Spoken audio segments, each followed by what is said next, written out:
Welcome back to the 2 Months Podcast. I'm your host, Joshua Marshall, and we are powered by GoGo Sports and presented by BioSteel. So, Mutts fans, we have a guest back. It's been a while since we've had him on, and we really appreciate him coming back on with us. He's a former NHL player, former NHL assistant coach. He won the Bill Masterson Trophy, and you can find him on TSN OverDrive, and you can find him with TSN Hockey, covering the Sens, Leafs, Canadians, all that jazz with the Jets there. So I'd like to welcome back to the 2 Months Podcast, Jamie Noodles McLennan. Noodles, how's it going? Not too bad. How are you doing today? Not bad, man. It's nice to kind of reconnect with you here. It's been a while, so obviously when we first started, you were kind of our first guest to get us going, and then I didn't know what we are doing. This is the first time we've ever done it through Zoom with you. I think we were doing it over a cell phone before, but yeah, I think it was fun. So we've upped our game. I like that. That's exactly. good. You know, it's funny. It's actually Ray Ferraro's the one that told me to start doing them off Zoom. So it's kind of funny that he always says he's not tech savvy, but he gave the tips. And yeah, so how are things with you before we kind of jump into things? How's your summer been and how's things there?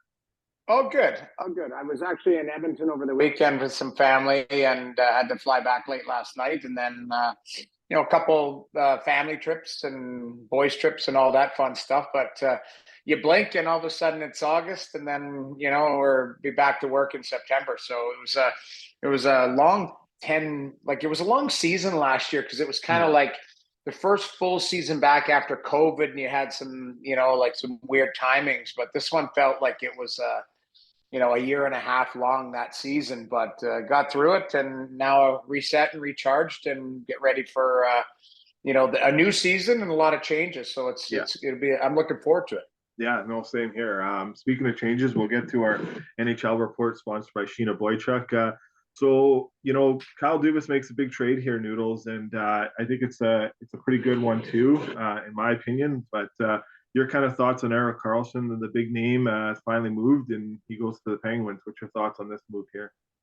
I mean, you like it. I always try and initially everyone's like, well, who won the trade? Who lost all of that? I always say this, the best player in the trade, that's where eventually people are like, okay, that team won. But then I was driving today and just thinking about it and thinking about that trade. If you look back at the Erik Karlsson trade from Ottawa to San Jose, and you look at what Ottawa is today because of that trade, as far as the players, I believe, now you can correct me if I'm wrong, I didn't do the research, but I think it's like Josh Norris, Tim Stützle, and Shane Pinto or somebody something like that crazy that they were able to get in assets out of that Erik Karlsson trade, even though, it just took them. The timing was that you trade Karlsson, then you're going to have to rebuild. So my thoughts on the Pittsburgh situation. I mean, it's Kyle Dubas being very aggressive, and it's a win for him because he moved out players that you replace Karlsson. I'm sorry, you replace Petrie with Karlsson, and Granlund didn't play well there, and Granlund was making like $5 million. So they moved him out and they bring in Rem Pitlick, who's a serviceable player kind of farther down in your lineup. So I liked what they did. Other than, I guess, who's going to be the backup to Jerry? I think they'd have to sort that out at my initial thought process. Yeah, because the Smith was a part of that trade. So I don't know if it's, someone internally in the organization or if they go out and get someone, but overall, I think it's a good trade.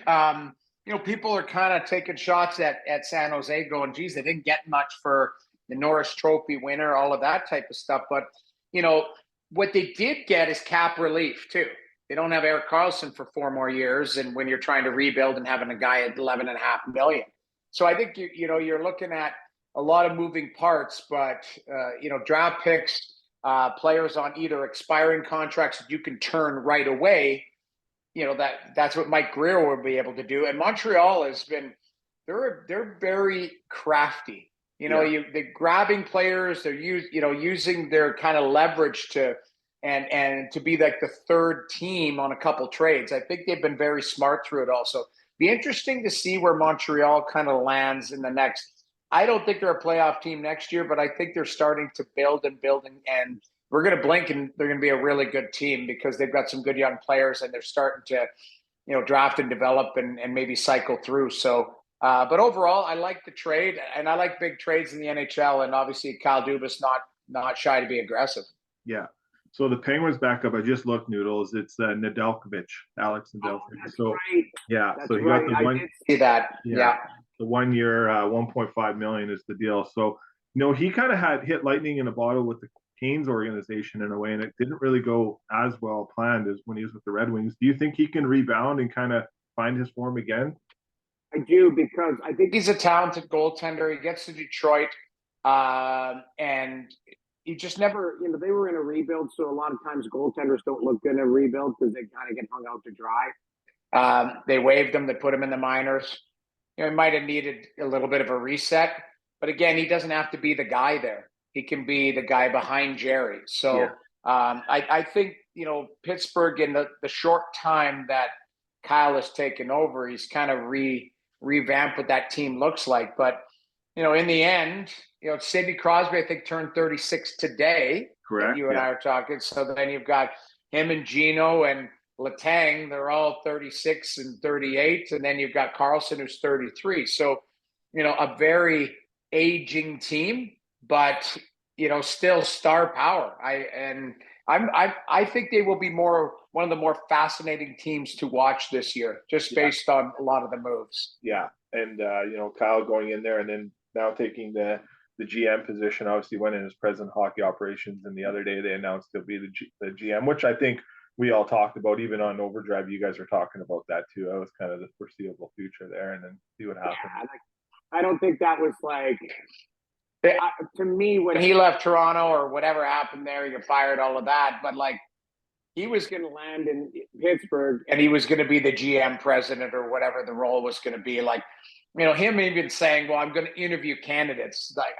No, you're not. You're taking the job and you're going to drive the bus and they're going to pay you a boatload of money to do that. So good for him. And he's been very proactive. And it's pretty crazy to get a 7-year term in the position he got too, right? Noodles, you've been around those exec roles a lot to know a lot in the game. Is it pretty unheard of to get 7 years? Is it usually 5 years for execs or 3 or? I think yes, but I think what he would have done is said a couple things. In the next 2 years, I will go for it.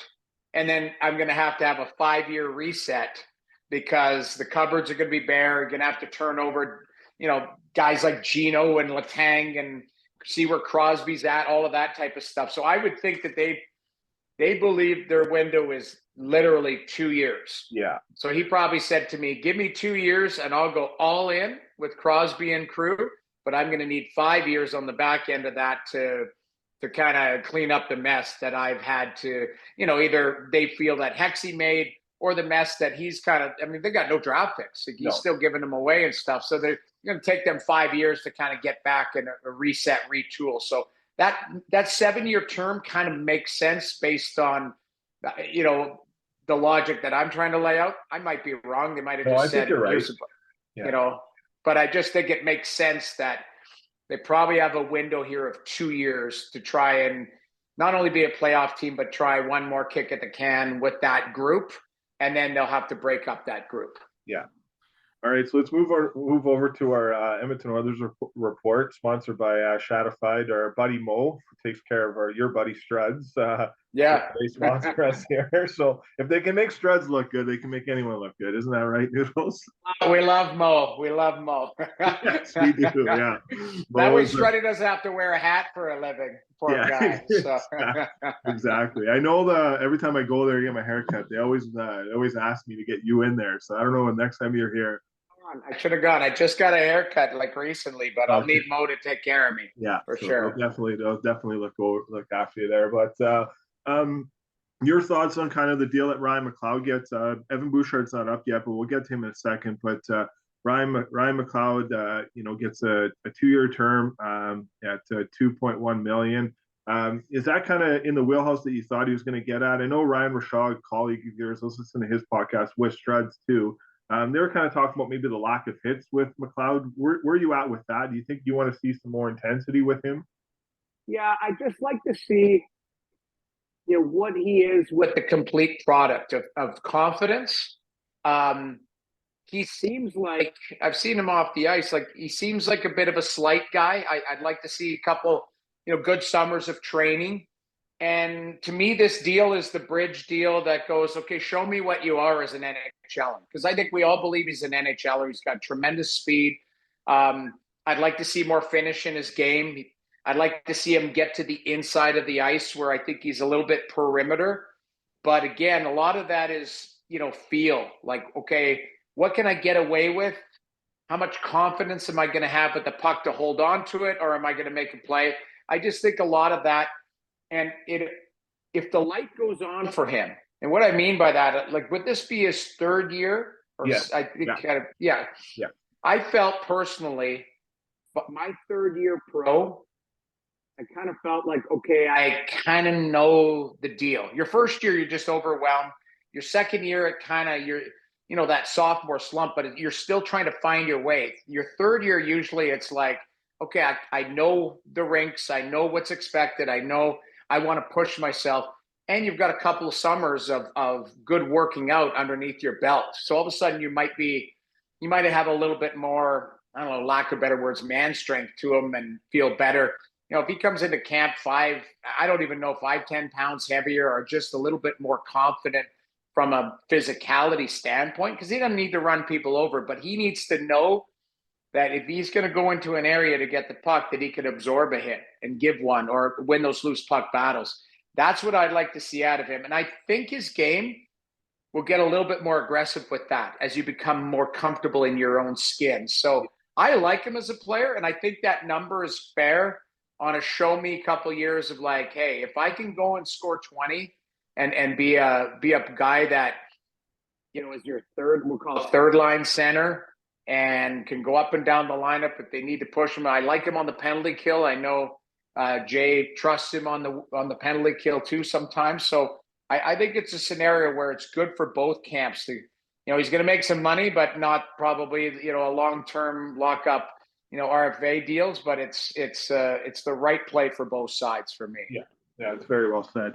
We move over to Evan Bouchard, and I know throughout the year when I watch you on OverDrive, you have your comments with him too, and he's up for a contract, and it seems to be a bridge and might come around the 3.95 range and whatnot. But where are you at with his game, and what do you think? Obviously Ekholm coming in last year really helped him out, but where do you think he can improve and be better at? I feel at times, Noodles, maybe the intensity is not as much there. He's not as engaged, but your thoughts on kind of what you've seen?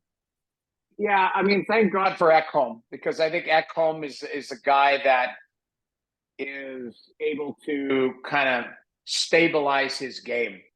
I never want to take creativity away from guys who can handle the puck and make plays, especially on the back end. But you're right, intensity is a problem. I think he's a guy that is very casual, and it frustrates you. I watched every minute that the Oilers played last year. Yeah. And he's a frustrating player because he'll make a play and you're like, just turn a wheel, like just give us a little bit more, and you're there. But then that being said, when there's times where the game is on the line, his calm demeanor helps him because he doesn't get overwhelmed by the moment. So almost like, my comments about McLeod, like growing, understanding what they can get away with, what they can't.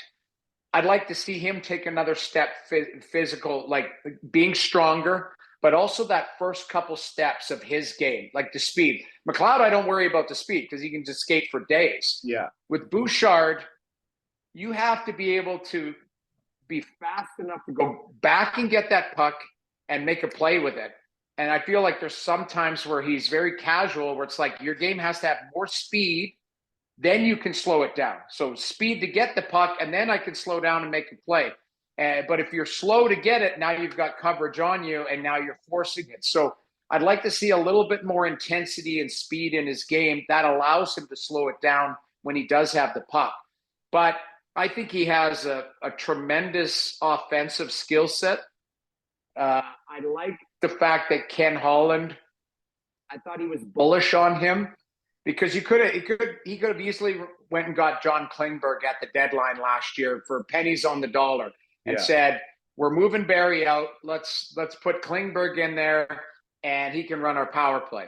But instead, he said, we've got a strong enough power play. Let's hand the reins to Bouchard and see if he can settle in. And he did settle in by the end. It took a while, and he still, I think, is erratic. But I don't mind a guy who is, again, creative and not shy to shoot the puck because he's got a bomb. So I'm a fan, but I think there's a lot more that he needs to give, because I think eventually they're going to be thinking this guy's an $8 or $9 million defenseman, because based on I think he's going to get a lot of points. So they got to figure out what he is in the next couple of years. Like you were talking about, a bridge deal. They got to figure out what he can be, and I think he has to figure out what he can be, because if he wants to take that step and really, really engage in both ends, he might be, a serious paid player, and he has the offensive flair to do it. But he's still, he's got to clean up some of the holes in this game. Yeah, for sure. And offensively unreal, and just the other things, a little work there. We'll move over to the goalies here. Skinner and Campbell come back, and we just had Bob Stauffer on our previous episode, and I said this to Stauffer, I'll say it to you, is like, I thought when Jack Campbell came in against LA, when the season was pretty much on the line, LA was up on them pretty big, and he came in. It didn't look pretty, but he got the job done. And this better than I do at that position. But I'm a Leaf fan, and I've gone through a lot of the turmoil that it's gone there. But like, just kind of what I came back to with him, Noodles, is more like he didn't get those overtime wins in the Leafs playoff runs with that, but he got that one in Edmonton, and I feel like his confidence kind of came back, because when he did come in relief, he was a lot better. Now, do you think that can translate into next season? And would you give him a little bit more of a window to see if he can retake that number one position, or is this, regardless, it's Stuart Skinner's job and Campbell's going to be a backup? 100%. I think there has to be a competition in net, based on two things. I think coming into the season last year, everybody thought Campbell's going to play 50, Skinner's going to play 30. And you got a veteran guy who's making $5 million. He's going to stabilize, and then you're going to have a kid, push him for minutes, and he'll learn, and there'll be a good tandem. It was the exact opposite. Skinner ended up having to grab the ball and run with it, to a point where I thought Skinner played too much down the stretch. They played him too much down the stretch, and I get it. But there was a time where Edmonton, they weren't. It wasn't like I don't know if they lost a game. It felt like they went like 20 games without a loss. Yeah. And it's like, okay, Skinner's played 12 of the last 14. I'm like, you got to get Campbell in there, keep him fresh. And I loved Kenny Holland's comments. It might have been at the end of the season, his debrief. But he said, outside of Matthew Tkachuk, you take a look at the guys who changed teams last year. He said a lot of them really struggled in their new environment. And I think he pointed to, like, Huberdeau, Kadri in Calgary, Jack Campbell in Edmonton. There were some guys that either signed deals or were traded in the offseason that didn't really have banner seasons in their new situation. So he said, I expect Jack to come back and get back to where he was in Toronto and confidence-wise. And I wholeheartedly agree with that. So that's the comment about that. And what I mean is why it's not just Skinner's net. I like to see growth from Skinner. Again, last year, his rookie year, he has the baby, he makes the All-Star team, he signs an extension. He had a lot. He had a lot on his plate. And then they go, okay, try and take us to the cup. And it's his first kick at the can in the playoffs. Now it's a situation where I think that should still be a healthy competition, but you're still going to see growth from Skinner, and I'd like to see comfort from Campbell, because you're right. Like, when they were losing against LA and Campbell came in, he made some saves where I felt like he was facing the wrong way in the net, and it was just like some unbelievable saves. But it looked kind of like, and I'll use Ray Ferraro's comments, an unmade bed. He goes, sometimes you look at a goalie and he's like an unmade bed. Where when Campbell's on his game, I watched him a lot in Toronto. I'm sure you did too. Very confident, smile. He looked like he's having fun in the net, tapping his players. Like, he just never looked super comfortable in Edmonton, in his own skin. So I'm expecting him to be comfortable, which will create a healthy competition in net, which is good. It translates to more stable goaltending for the Oilers, where you don't have to run one guy and run the other. And, it seems like it's a bit of a mismatch, even though they only, basically it was those two who played all last year. They were, knock on wood, healthy. Yeah, for sure. And speaking of a player that hopefully has a full bill of health next year with the Oilers, and the importance of Evander Kane. He had a tough year, with the skate incident, but kind of in a way, I don't know.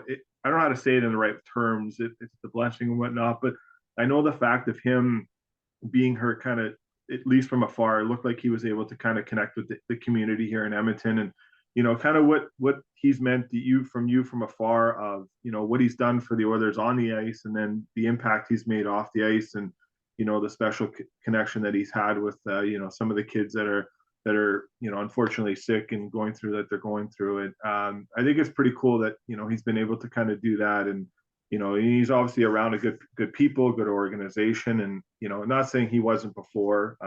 What happened, and those are between that situation. But what you see here in Edmonton and what he's done, kind of on and off the ice. Well, I think he's been fantastic on and off the ice. And I'm a big believer in allowing people to grow, to change, to, mature, to be, comfortable in their own skin. I'm sure he's made mistakes in his career. Some are documented, some are not. There's no perfect person out there. Yeah. I will say what I love about Evander Kane is he brings swagger to that organization, because he's a unicorn. Like there's only a few of them in the league. And what I mean by that is he's the combination of skill, toughness, speed, size, and he's got the chip to back it up when the guys are chirping. He's like, bring it on. You want a piece of this? I'm right there. So what he does is he doesn't add size, but he adds confidence to the guys he plays with. So, you can have a designated, and, Ryan Reeves' example, Toronto signs him. I think it's a good signing for Toronto, based on his personality, how tough he is in that. Evander Kane plays in the top line. Evander Kane's a 30-goal scorer. Evander Kane has that swagger, has that toughness, but he plays at the critical times because he's that star type of player. He's a top line player. So is there anybody else in the league like that? Maybe Tom Wilson, type of, like, there's a handful of guys, maybe Tyler Bertuzzi, but Kane, I think is tougher than him and a better player than him. So, I look through the league. That's what made Milan Lucic so unique.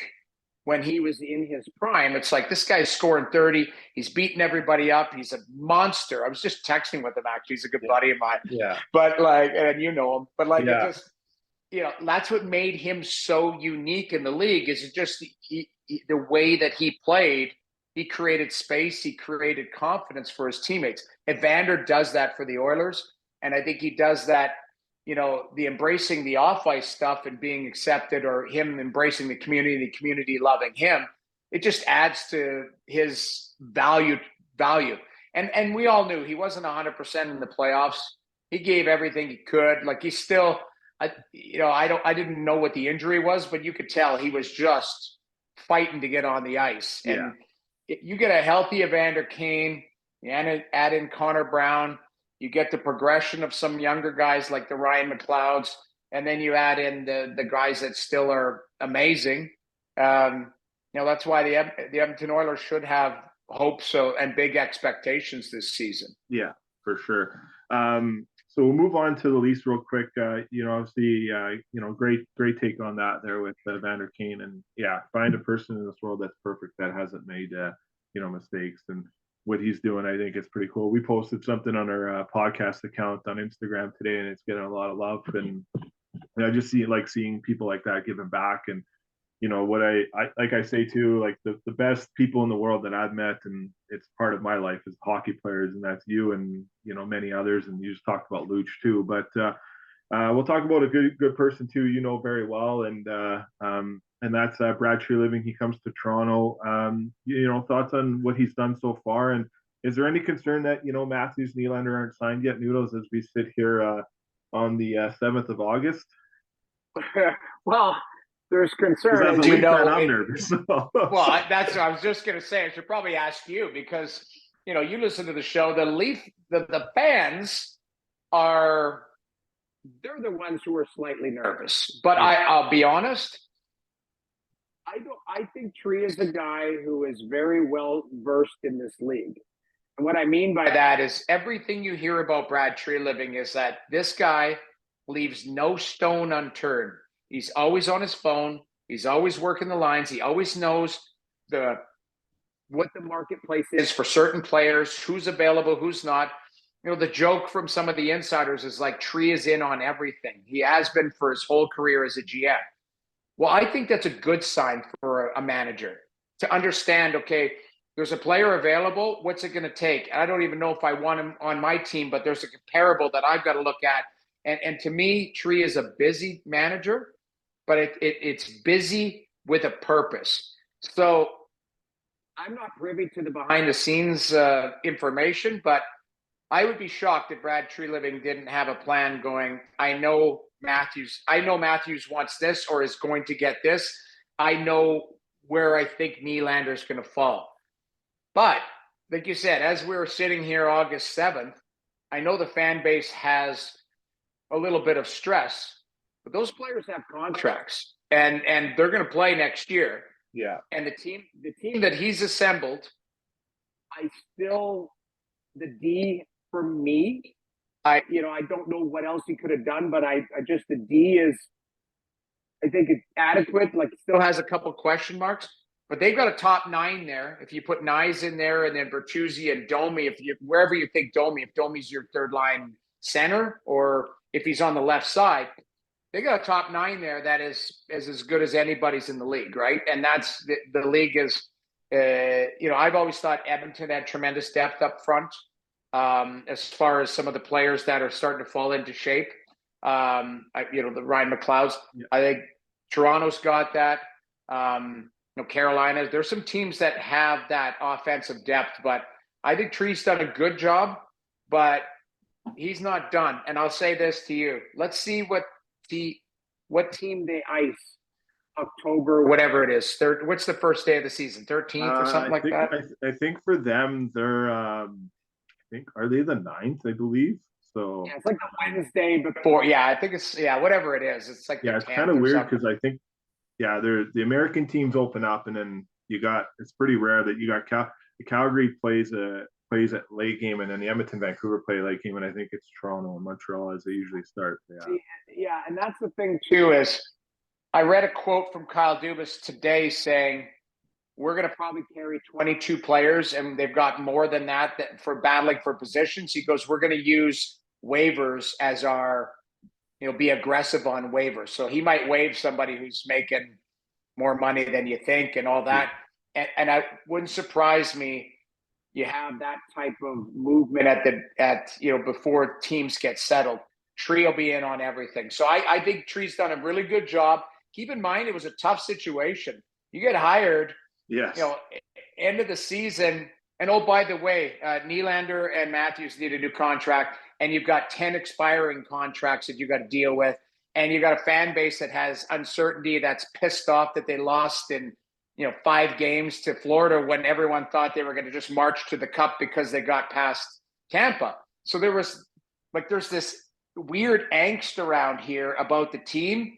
But then once it kind of like settled, everyone's like, okay, wake me up in the playoffs again because this team's got to do – if you're bringing the same group back, like, okay, they're going to be good in the regular season. Let's see what they do in the playoffs. So be interesting to see what happens here. And Tree will be very active on it. Yeah, he's got a good pulse. And I was listening to Craig Conroy and Rob Kerr on Rob Kerr's podcast yesterday, and it was a really good interview. And another reason I wanted to get you on is obviously March 2nd, one of your best friends and goaltending partners and the best goaltender in probably the Flames history, Mika Kiprusoff, finally gets his due and gets his jersey retired. How excited are you for that? You're smiling as I just say it, but is there some stories you have of him, and what kind of thoughts were going through your mind? I saw the call that you made with him that was on the Flames website there when you were overseas, and he got the call. So how special is this moment going to be? It's very special on a lot of different levels. I was lucky to maybe get a little insight on it before things happened, which was cool. When he did his media, yes, I was in touch with their PR and said, yeah, I'd love to jump on. I was in Milan at a bar, just kind of, my wife and I were just, the family was just, we were just having dinners, but I was like, I'll come on the Zoom and just say hi. But in talking to Mika, like, he's a very, very humble, I wouldn't say soft spoken, but he just kind of goes about his business. He's not in your face. And when we connected about it, you could tell he was excited. And he said something that I thought was really cool. And he also said it in his media. It's good for his kids to see, Aro and Oscar, because, Aro was around and Oscar was just born when he was kind of just wrapping up type of thing. So, his kids didn't get to see like how, firsthand how amazing he was. And I'm biased. I was lucky. I got to play with Ron Hextall, Grant Fear, Roman Turek, Manny Fernandez. Like, I had some great goaltender partners. Roberto Luongo, like tons and tons of great. Louis and Kipper. Yeah.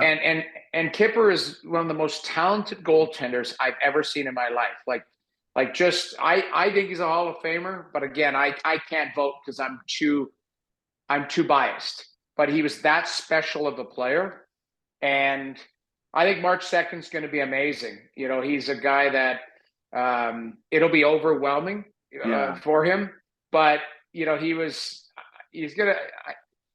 I can't tell you how many people I've had reached out from like that 04 team, Robin Regier and Rhett Warner. And, we had a really close team. And all of them are just like, it's about time type of thing. They all knew how amazing Kipper was in his career.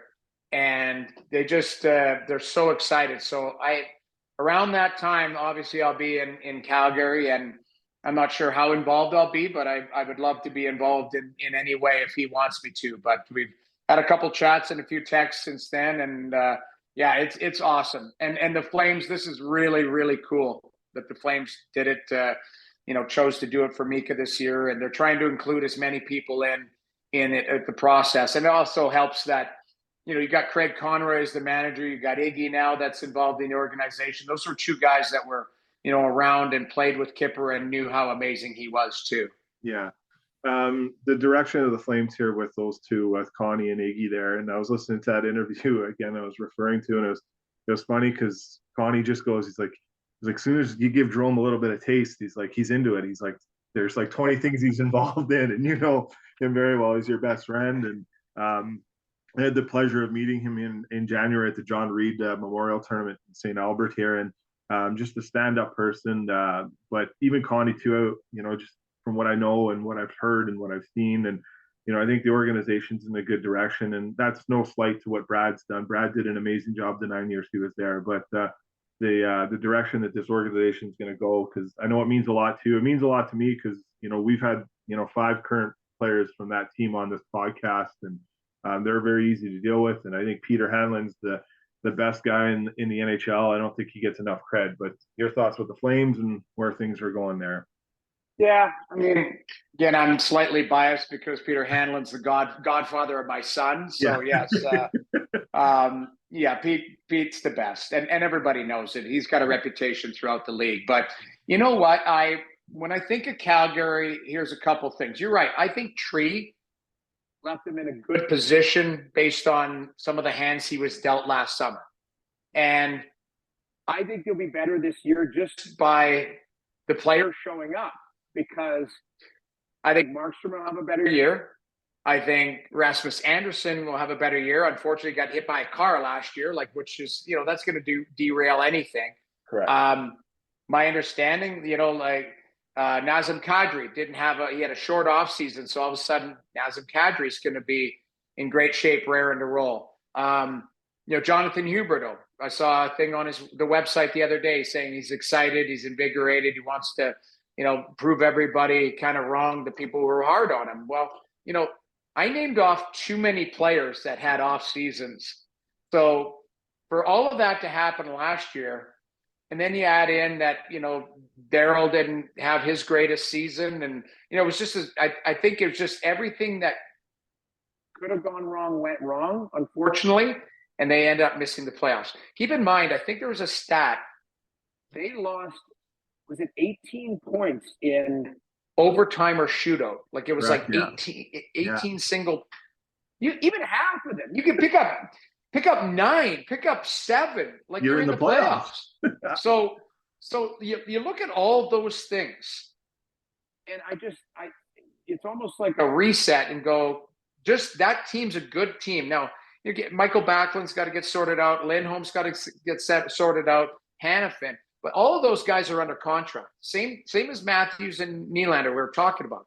So they're going to, if they're not traded or something's not happening, they got to come back and play. And they got to play hard because they're in contract years. So I would argue that the stuff I was just talking about, they might be a handful just based on a lot of those guys wanted to show, hey, I deserve a big contract, or, if I need to be playing well to get traded. So I think they're in good shape. And I think Connie and Iggy and Donnie Maloney and everybody involved there, Chris Snow and Brad Pascal, all the management team, they'll do a good job with what's presented.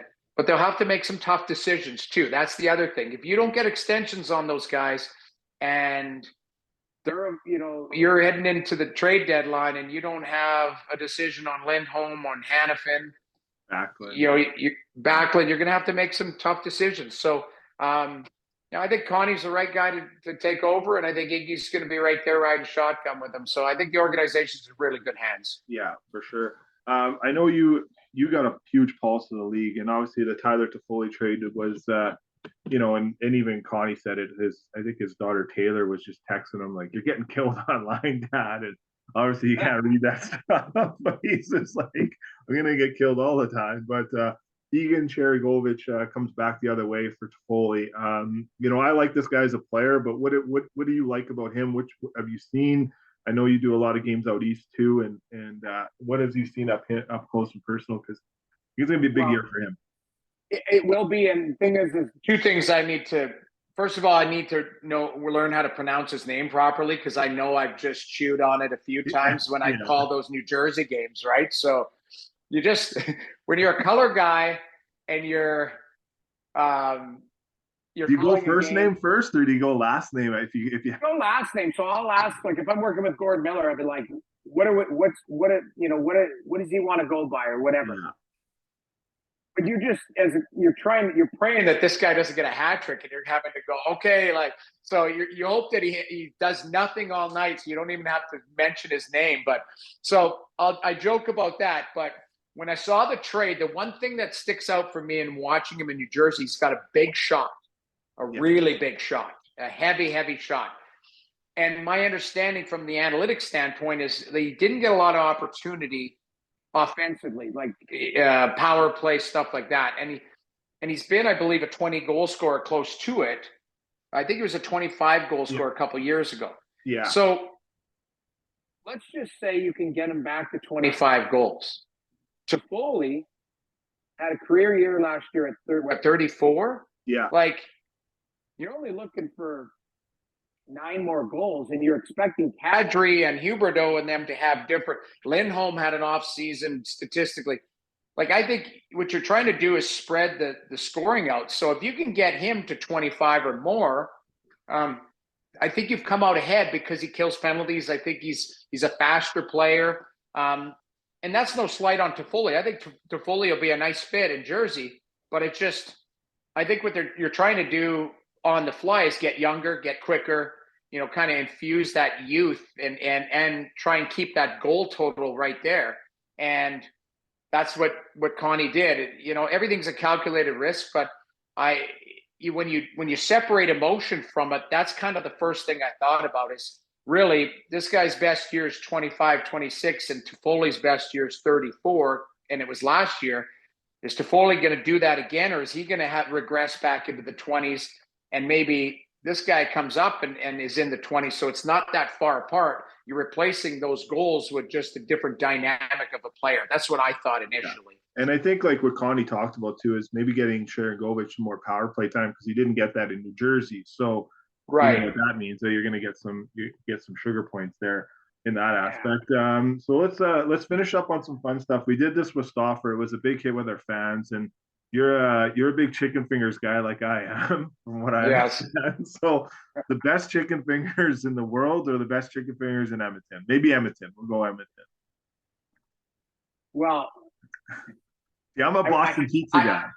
Okay, so I love Boston pizza. You're giving Tree a shout out right now, but I swear to God, I had chicken fingers and fries at the airport last night in Edmonton at Chili's, and they were like, I was like, oh my God, these are unbelievable. Now you put me on. You know what? I will say, like, I don't mind Earl's or no, where was it? We were at Local. Okay. Local. Yeah, there's a Local. Yeah. Local on Jasper. They were good. Like, they were good there. You know, I thought they were solid. And the best that I love in my area in Toronto is a place called Jack Astor's. Okay. And they do they're called sauced up chicken fingers where they kind of got, you can do lemon pepper or all of, different types. But I will say in the Edmonton area, like Local does them good. Earl's. Yes. At Earl's. Yeah. And then Chili's. Oh, and you know where I was the other night too was Eastside Mario's in St. Albert. Yeah. Okay. They were kicking around there. They were good too. And my brother, like, he ate there's something called Buddha bread or something. He almost ate them out of Buddha bread. Like, it was embarrassing. Like, he was like, can you bring another? I'm like, would you knock it off? Like, they're gonna run out of bread in the back. But so we had a nice meal there at Eastside. But I would say there's a couple contenders. I'm probably missing a few, but that was like, that's in my recent memory of my last couple visits to Edmonton. Those are the chicken fingers I had. Okay, perfect. And then the last one is Stauffer's a big blue whales candy kind of guy. I don't know if you've ever seen them or tasted them. Oh, yeah. So he says, he's like, I can't eat them no more because they keep knocking my teeth out. So, well, we don't want that. No, exactly. But so obviously you can't eat them no more. But what is your favorite candy? I guess they're obviously not knocking your teeth out yet. But yeah, I mean, I don't. You know what? I'm a big, because I've got young kids. I got a 6-year-old boy and a 10-year-old daughter. There's candy everywhere at this house.